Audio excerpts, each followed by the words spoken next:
Okay, so let's continue our discussion on shear and moment in beams. So we are now on sample problem number 3. Sabi dito, establish the shear and moment equations of the beam loaded as shown and draw the shear and moment diagram. So going back to our previous discussion, napag-usapan natin na we have two methods to draw the shear diagram, the shear and moment diagram. We can use the equations and we can use the area method. So gagawin natin pareho yung dalawa kasi pareho silang useful, no? So, in this case, again, our first step is to identify the reactions on our beam.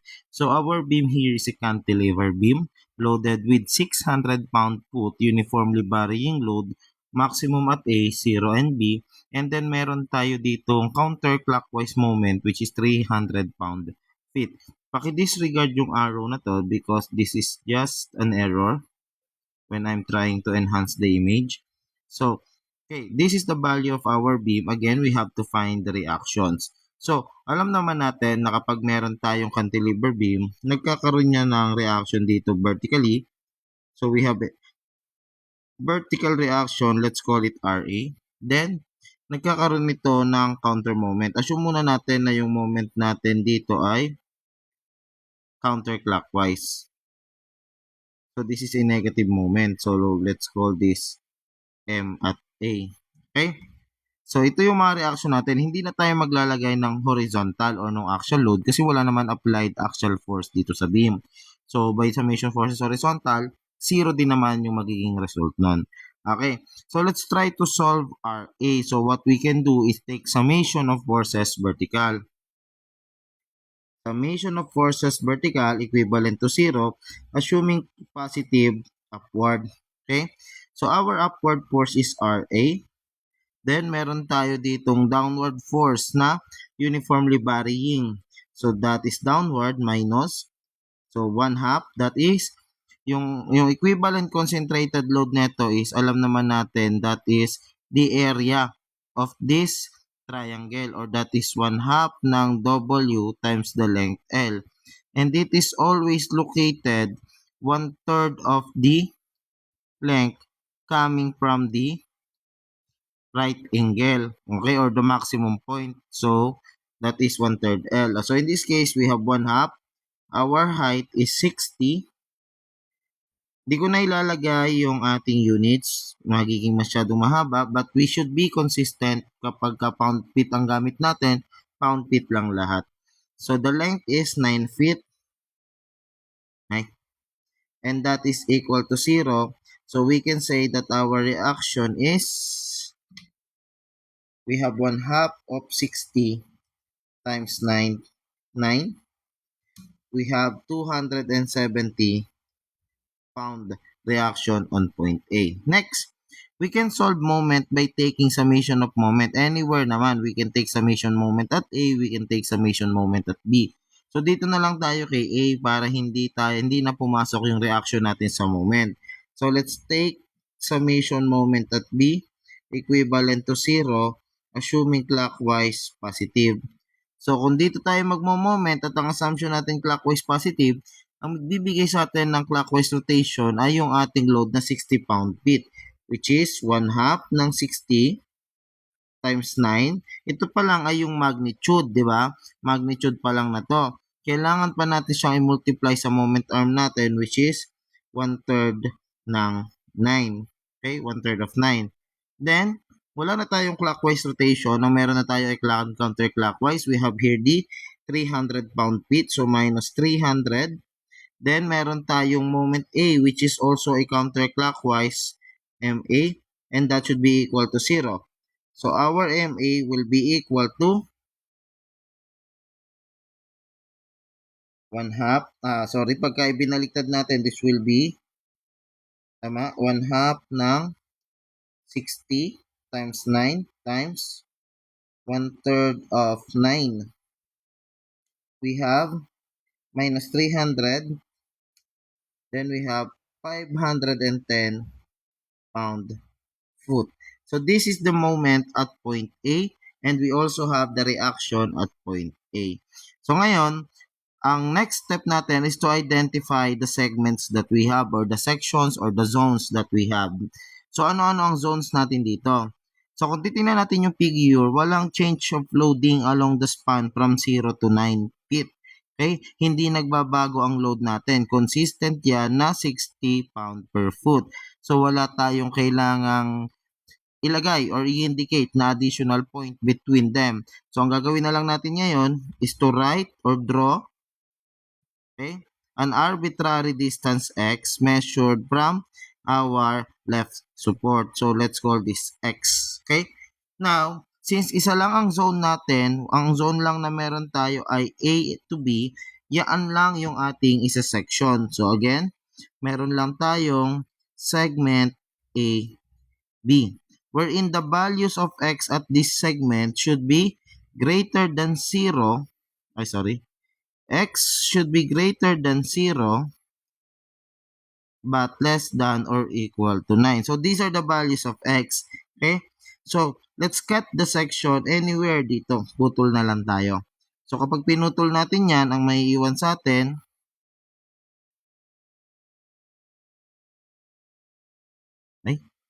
ay hindi nyo na ma-recognize. Ayun natin malaki. Okay? Here's our beam. Then, meron tayong since naputol, magiging trapezoidal load tayo.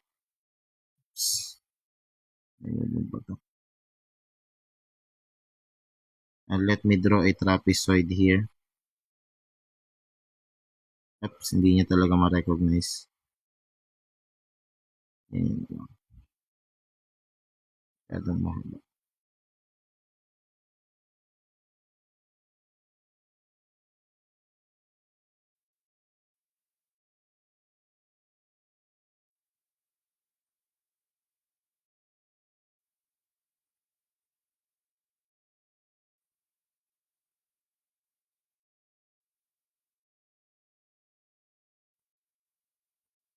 Ayan.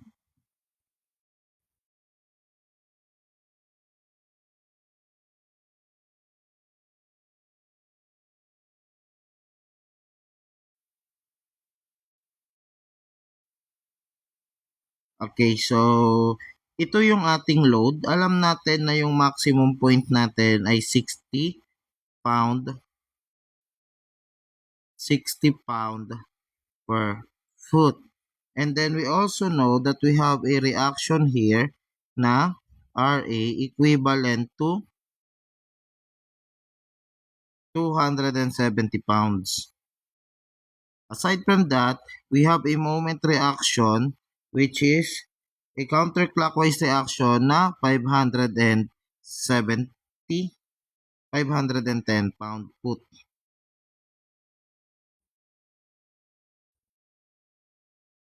So ito ngayon yung loading condition natin, and then our distance is measured x from our left support or yung point A natin.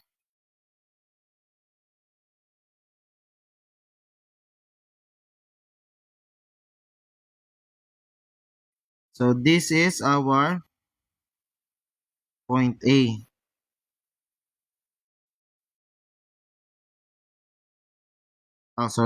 This is our X. Medyo mahirap mag-drawing dito. Okay. So again, kapag nakat na natin yung section, ang gagawin naman natin ngayon is we write an internal reactions. So dito, magkakaroon na internal shear which is downward, assumed to be downward para mag-produce siya ng positive shearing. And then, a moment reaction that is counterclockwise so that magpuproduce siya ng positive bending or magiging smiley yung beam natin. That is just an assumption. Ano? So the value will might be different kapag nag-substitute na tayo ng values of x. So at this point, we can now solve for the moment equation or the shear equation first and then moment equation later on. So for shear equation, we take the summation of forces vertically 0 with the assumption that positive or upward forces are positive. However, in this case, we cannot determine the area of our rectangle kasi hindi natin alam kung ano yung magnitude at this point na. So we need to determine first the magnitude at this point. Let's call that point F na. F. So kung titingnan natin, ano ba yung magiging value ni F? Kung babalikan natin yung ating triangular load. Let me just draw the triangle.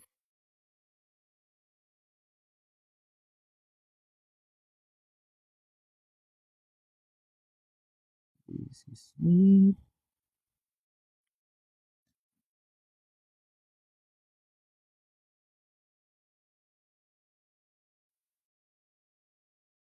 Okay, so here's our triangular load. From the figure, this is 60. Yung kanyang height at this point ay 60. Then, ikakat natin siya anywhere. Sabi natin, we call that point F. Okay? And then yung F, ang distance niya ay X. While yung kabuuang malaking triangle, ang distance naman niya ay 9 feet. So, 9. So, may matitira tayo dito. Para sa maliit na triangle natin, ang base naman niya ay 9. Itong kabuuan, babawasan ko ng x. So, that is 9 minus x. Okay? So, here we can do a ratio and proportion, or basically, that is the similar triangle theorem. May malaki tayong triangle na ang height ay 60. I-divide natin yan sa length niya na 9. Dapat yan ay equal sa height ng maliit na triangle over the length of the smaller triangle, which is f over 9 minus x.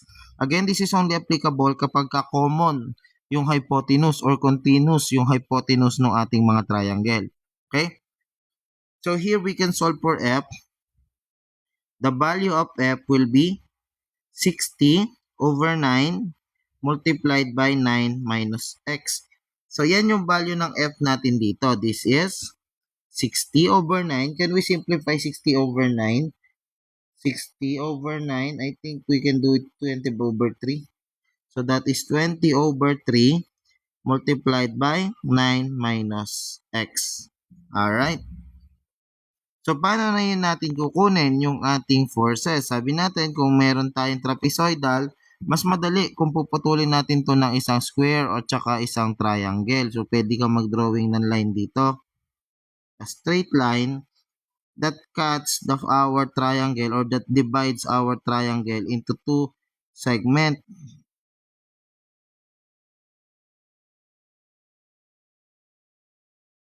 Okay? Na ang parehong height, ito ay f din, ito naman ay 60 minus f, di ba? Kung f itong maliit na to, this portion, from here to here, therefore yung matitira ay 60 minus f. So, pwede rin naman, kung shear force lang naman yung pag-uusapan, pwede naman natin kunin na lang yung area ng trapezoid. Yun nga lang, magkakaroon kasi tayo ng moment equation later on. So, medyo komplikado kapag trapezoid. Paano? Kaya ang madali natin gawin dito, sanayin natin yung mga sarili natin na i-divide natin ito into a rectangle and a triangle. Okay? So now we have established our F. We can now proceed by taking the summation of forces vertical equivalent to 0. So at point A, we have a positive 270. That is an upward force.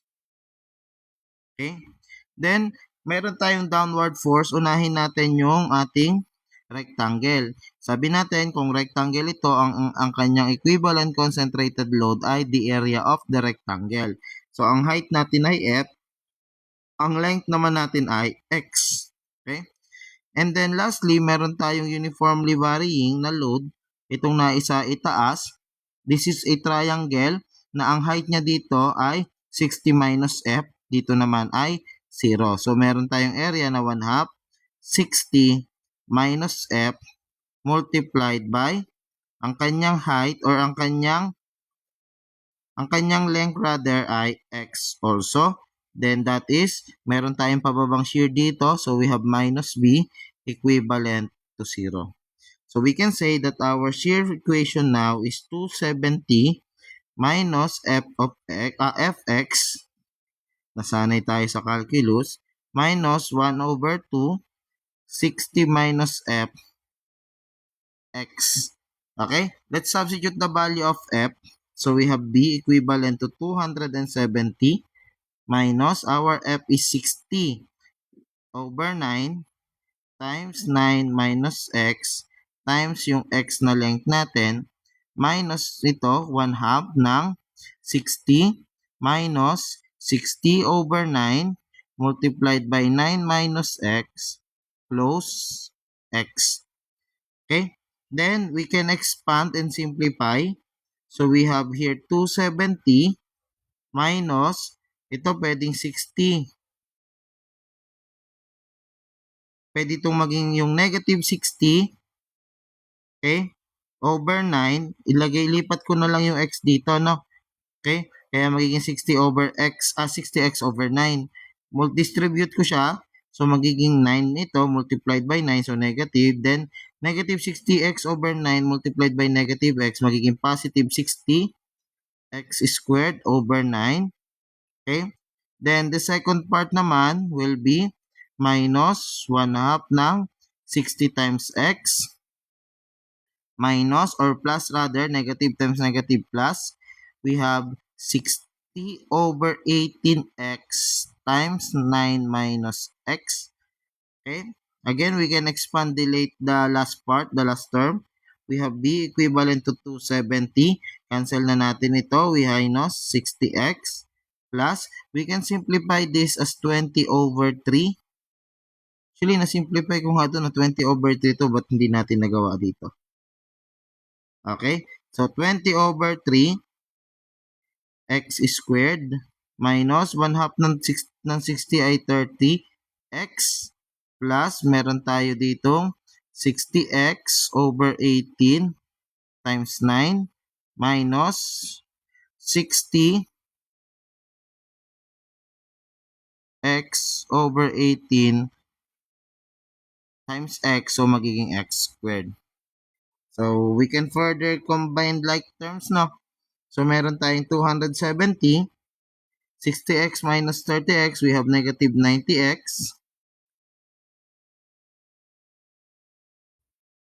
Ito, pinag-combine natin. Actually, meron pang isang x dito no?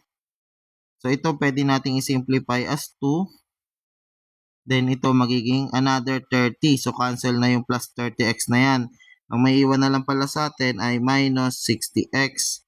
Dito naman, we can simplify this as 20 over, or calculate na natin, 60 over 18, we have 10 over 3. So, ito ay 10 over 3x squared.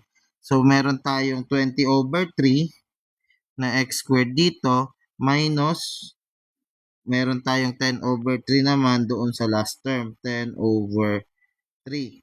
Ang may iwan sa atin ay 10 over 3, positive 10x squared over 3.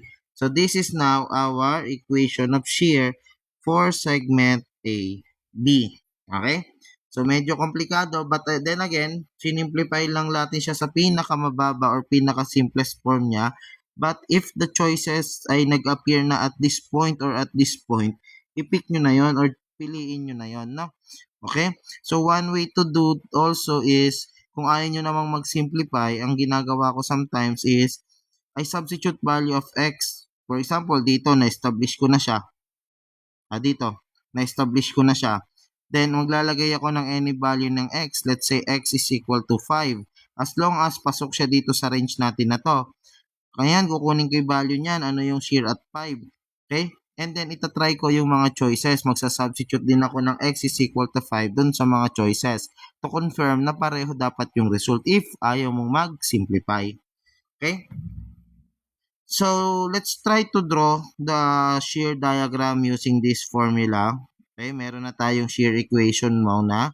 Since isa lang naman yung segment, we do not need another segment. Wala na tayong ibang segment na gagawin. So, this is our length. Ang length natin ay in feet. Then, ang unit naman ng ating shear force ay in pounds. Okay. So, if we substitute 0 here, at the very start, our shear is 270. So, again, at, wala na kasing space. So, dito ko na lang i-continue muna yung ating shear diagram. At point A, where x is equivalent to 0, kunin natin yung value. And then at point B, where x is equivalent to 9, kunin din natin yung value. So, ang shear at A natin when x is 0 is 270. At point B, ang shear natin at point B is, if we substitute 9 minus 60x, when you are trying to solve using calculator, x mismo yung ilagay nyo tapos i-calc nyo na lang, wag nyo i-equal. This should be negative 240. So we made a mistake.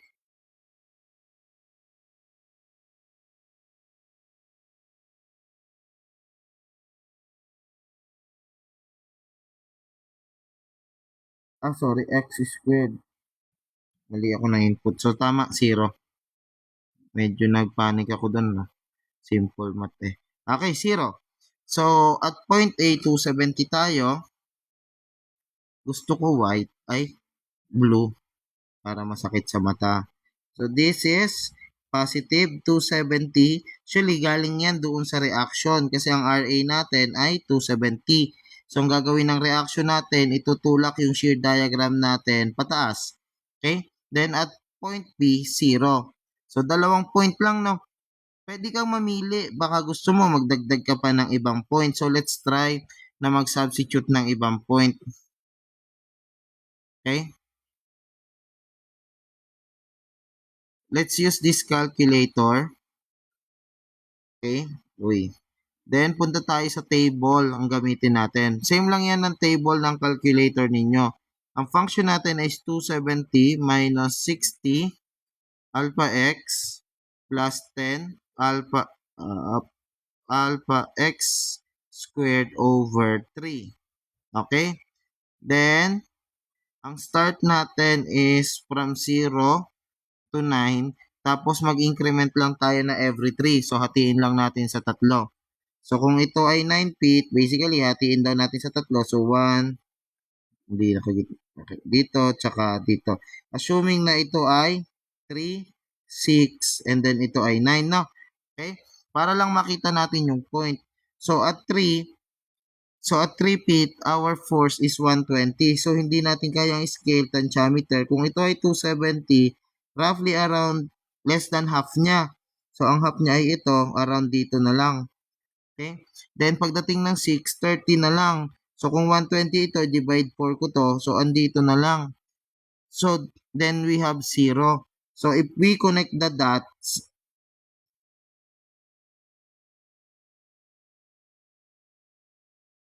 ito yung ating magiging shear diagram for this problem. Now, okay. Now, sir, kailangan ba naming i-plot siya kagaya nito? Di ba natin pwedeng gamitin si PNDI circle or si DD diagram? Di ba sabi mo, sir, meron tayong diagram na ginagamit. Okay? Ito ay T, positive, and negative, D, decreasing, increasing.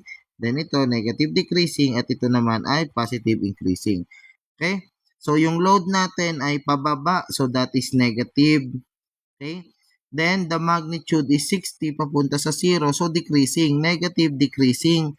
Negative yung load kasi pababa yung direction niya. And the magnitude is decreasing. So, ito dapat yung gagamitin nating curvature, no? Which is also the same curvature as this one.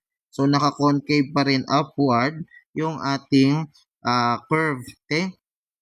So, tama yung ginawa nung ating table, tama rin naman yung ibinigay sa atin ni PNDI circle. Yung si table lang, mas medyo exact kung scaled yung ating ginawa na. Pero pareho lang tama. Okay? So, gamitin na lang natin si PNDI. Ipinakita ko lang in table form para makita ninyo kung ano yung nangyayari kapag ipinlat natin siya isa-isa. Na? Pero PNDI circle is enough.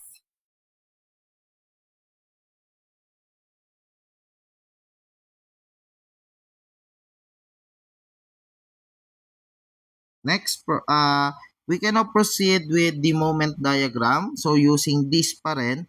pwede nating i-establish yung ating moment diagram. So, let me just, saan ba kakasya? Copy ko na lang to. Tapos, establish natin yung moment diagram. Okay? Moment equation rather. So, ayan. Ito yung beam natin. Again, okay na tayo sa shear. Let's proceed with moment by taking summation of moment is equivalent to 0 assuming clockwise moments are positive. So, dito, since magmo-moment tayo at this point, ano-ano yung ating clockwise moment? Meron tayong RA, which is RA multiplied by the length X. Yan yung moment arm niya.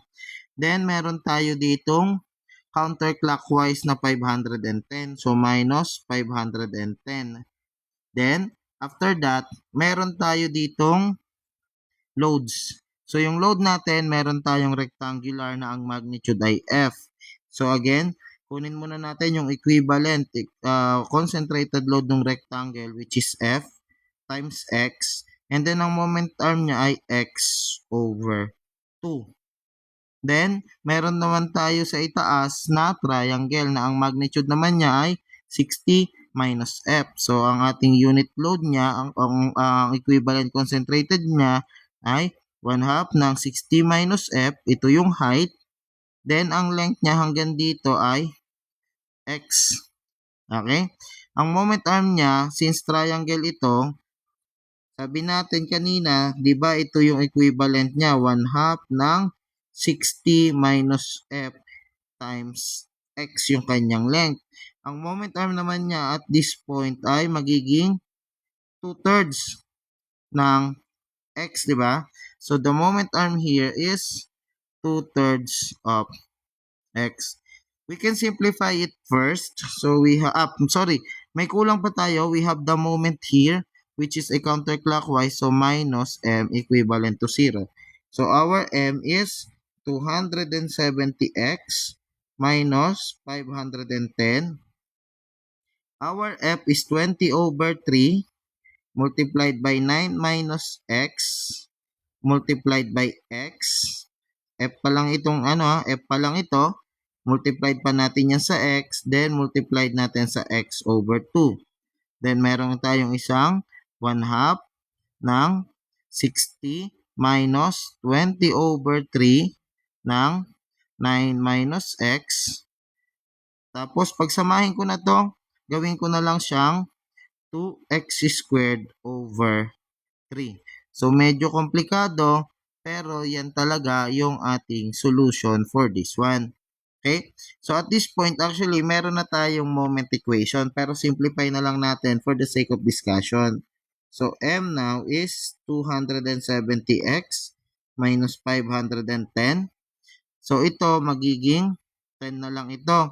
So minus 10 over 3, then x times x squared, multiplied by 9 minus x. Dito minus, cancel na natin yung 2. We have x squared over 3 multiplied by 60 minus 20 over 3 times 9 minus x, close bracket. Okay? Then, expand natin, distribute natin ito, papunta rito. So, we have 270x minus 510 minus, we have here 10x squared times 9, that is 90. X squared over 3. Tapos minus minus, so magiging plus yung dalawang negative. 10x times x, 10x squared.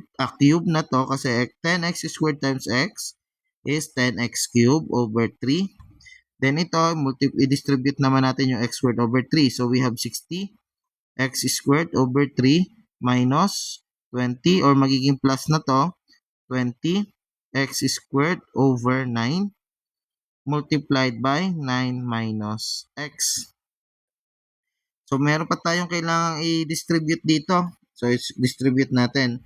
So, we have we have 270x minus 510. Simplify natin to. 90 over 3 is 30 x squared. Plus, meron tayong 10x cubed over 3 minus this is 20 x squared. Then, ito magiging 20 over 9 times 9, that is 20 x squared minus 20x cubed over 9. Okay? So, ito simplify na natin. This will be 10 over 3. Okay, then combined like terms, meron tayo ditong x. We have 270x minus 510. 30x squared minus 20x squared plus 20x squared. Cancel na to. Ang may iwan sa atin ay minus 30x squared. Tapos may plus 10x cubed tsaka minus 10x cubed. Pwede na itong maalis. Okay? So, ito na ngayon yung ating moment equation.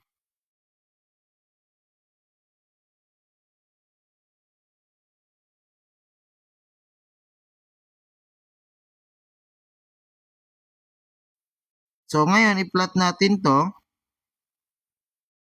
At point A ulit tayo where x is equivalent to 0. Our moment is negative 510. At point B where x is equivalent to 9, our moment should be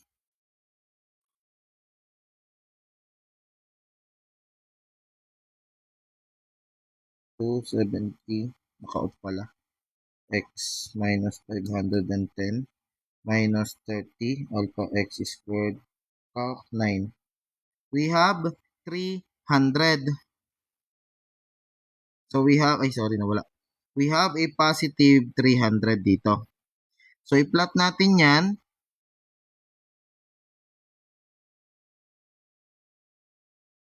This is our length in feet. And then we have here our moment in pound-foot. So, i-plot natin. Ang first point natin at point A, ang ating moment ay negative 510. So, from 0, bababa tayo. We have negative 510. Assuming that is 510. And then at point B, meron tayong 300. So, yung 300 natin na yan, positive. So, aangat tayo dito ng positive 300. Okay, balikan lang natin yung degree ng curve natin. Ang degree ng curve natin dito, slanting line, that is 1. The degree of the curve here is 2. Then we assume that the degree of the curve here is 3. Pero ano yung curvature? So yung curvature ng curve natin or yung yung shape ng curve natin dito is that depends on our shear diagram. Si shear diagram, positive tayo kasi nasa taas ng ating axis, horizontal axis. And it is decreasing. So, this is positive decreasing. So, ito naman yung ating curvature for this one. Okay? So, our curve should look like this. Okay? Where the degree of our curve is equivalent to 3. Take note, sabi sa atin, yung shear and moment diagram nagsisimula sa 0 at nagtatapos din sa 0. Si moment diagram, ganun din. Nagsisimula sa 0, natatapos sa 0. So, this one, i-connect na lang natin siya using a straight line. Yung 510 na yan, galing yan sa negative moment reaction at MA. And then, meron tayo ditong negative load kasi counterclockwise na 300 pound-feet. Hihilahin naman niya ngayon yung moment reaction natin pababa. And this is now our moment diagram for this beam. Okay? So, medyo mahirap talaga kapag meron triangular load. Isa sa pinaka-challenge ng shear and moment diagram is when we have a triangular load. At kapag triangular load, ang pinakamadaling paraan or ang pinakamadaling technique na pwede nyong gamitin is the equation or the method of section. Mahirap mag-area dito. Okay? So, paano naman kung method of area? Ang tatandaan natin dito ay yung area ng yung area ng parabola. So, okay. So, kung meron tayong triangular load, assume natin ito yung load natin, triangular. Pag ipinlat natin 'yan sa isang Cartesian plane, 'di ba ang nangyayari diyan ay this is a positive negative kasi pababa siya. So, negative, basically kung negative, i-correct na lang natin, no? gawin na lang nating positive. Kasi kung negative, ang tamang interpretation sana niyan ay pag ganito. Ito yung tamang negative load, no? Yun nga lang kasi, wala namang load na nakapatong sa ilalim ng beam kaya ipinapatong natin yan sa ibabaw. Pero in reality, ito dapat yung itsura niyan. Okay? That is the same as this one. Okay? Yan din yon, nasa ilalim na lang ng beam. So kung ito yung ating beam, ang beam natin, this is a positive, pero negative rather, pero decreasing. So ito yung curvature natin. Okay?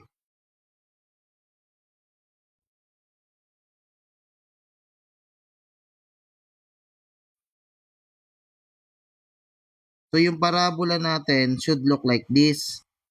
Okay? Ito yung degree 1, ito yung degree 2. Alright. Now, ang gagawin natin, kunin natin na ito, i-isolate natin using a square. Ang pangit. Pero, kakorek yan. Yan, di ba? Okay? Yan. So, ito yung ating parabola.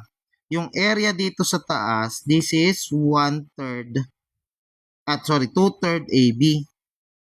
This one is 2/3 AB. Ano si A, ano si B? Pwedeng ito yung A, pwedeng ito yung B, pwedeng magkabaliktad. Ito namang natitira dito, this is 1/3 AB. Kailan lang natin pwedeng gamitin yung formula na to? Pwede lang natin gamitin yung formula na to kapag ka yung load natin or yung shear force natin ay nagsimula sa zero. Okay? Yung load mo ay nag-zero dito. Kapag ka ang load mo ay trapezoidal, kagaya ng nasa problem kanina. Let's say, ang actual load mo pababa. Ayan. Pero hanggang dito lang. Again ha, ang illustration ng ganitong load na nakasanayan natin is ito. Ayan yung illustration niyan. Pero in reality, ganyan talaga yung itsura dapat niya. Okay? So kapag ka trapezoidal na ganyan, yung load mo, kailangan mong hanapin kung saan siya magsisiro. Ito yung point ng zero niya. So dapat yung parabola na gagawin mo, syempre ang mabubuo mo dyan, ito lang yung maidodro mo. Putol dito. Pero ang mangyayari dyan, iko-continue mo pa siya. So magkakaroon ka ng putol at gagawin natin yan later on. For now, bibitinin ko muna kayo, alamin muna natin kung paano gagamitin yung area dito. So dito, pwede tayong gumamit ng area. Ano yung area ng triangle natin dito? This will be 1/2 ng 60 times 9, which will give us 0.5 times 60 times 9, 270. Okay, 270 yung change in shear. Therefore, from positive 270 dito, babawas tayo ng negative 270 kasi pababa, negative 60 ito, pababa. So, magsisiro tayo. Tama yung area natin. Okay? So, if you want to rewrite it, i-draw natin using method of area.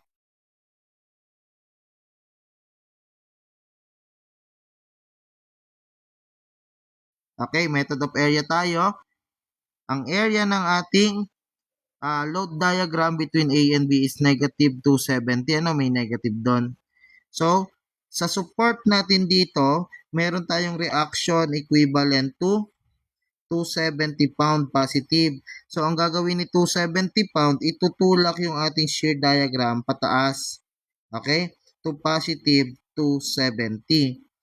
Then, since wala naman tayong ibang load dito kundi si uniformly varying, then ang sabi sa atin, yung uniformly varying causes a change of shear na negative 270. So, from positive 270, magsi-zero tayo. Okay? And using the PNDI circle or the diagram, we can now plot the curvature. So, ito ay negative yung load natin kasi downward siya. Tapos, ang magnitude ay decreasing. So, ito yung curvature natin na susundan. Pababang ganon. Oops. Yan. Okay na to. When the degree is 2. Okay. Now, ang problema, paano naman natin kukunin yung area? Take note na yung ating yung ating load diagram, burahin ko lang to ha. Burahin na nga natin tuluyan yan. Ayan. Yung ating load diagram ay parabolic. And, yung ating load diagram ay nag-zero dito. So, therefore, ito yung vertex ng parabola natin. Pwede natin gamitin yung ating area. So, therefore, yung area ng part na to, from our diagram, that is yung 1/3, yung mas maliit. 1/3 ito, 2/3 naman yung mas malaki. So, this is 1/3 ng, ang A natin is, pwedeng yung height, pwedeng yung leg, pwedeng magkabaliktad. So, height na lang, ang height natin ay 270, ang length naman natin ay 9.